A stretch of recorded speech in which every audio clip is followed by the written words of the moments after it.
বাড়িতে কেউ আছেন? কে আপনারা? আমি তোমার মা। মা বেরিয়ে এসে দেখো তো কারা এসেছে। কি হলো মিঠি? হ্যাঁ কে? কি চাই আপনাদের? আমরা মিঠির মা বাবা, মিঠিকে নিতে এসেছি। মিঠি মা তুমি একটু ভেতরে যাও তো। আপনারা এখান থেকে যাবেন না পুলিশ ডাকবো? হ্যাঁ ডাকুন পুলিশকে, আমরাও বলবো আপনার স্ত্রী আমার মেয়েকে চুরি করে এনেছে। দেখুন, আমার স্ত্রীকে গর্ভবতী অবস্থায় রেখে আমি 2015 সালে বিদেশে গেছিলাম। আমার স্ত্রী 10 মাস 10 দিন গর্ভে ধরে মেয়েটিকে জন্ম দিয়েছে। 2015 সালেও যদি জন্ম হয়, ওর বয়স কি এখন 10 বছর? 2020 সালেও জন্ম, ওর বয়স এখন 5 বছর। না না, ওর 20 সালেই জন্ম। আরে 20 সালে যদি জন্ম হয়, তোমার পেটে কি মিঠি 5 বছর ছিল? ওই বাচ্চাটা তো নষ্ট হয়ে গেছিল, ওই জন্য তো আমি আবার একটা বাচ্চা নিয়েছিলাম। বাচ্চা নিলে কি করে? 5 বছর তো আমি বিদেশে ছিলাম। মানে দত্তক নিয়েছিলাম। মিথ্যে। সত্যি করে বলো পূজা, মিঠি কার মেয়ে?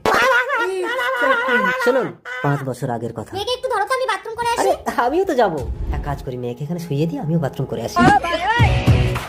ওই দেখো মেয়েকে কোথায় শুয়ে দিয়ে গেল। দাঁড়াও, মেয়েকে লুকিয়ে রেখো, আজ আমি ওকে মজা দেখাবো। মা এতটুকু মেয়েকে কে রাস্তায় ফেলে দিয়ে গেল? ভালোই হলো আমার সন্তানটা নষ্ট হয়ে গেছে। আমার স্বামী বিদেশ থেকে ফিরলে বলবে এটা আমার সন্তান।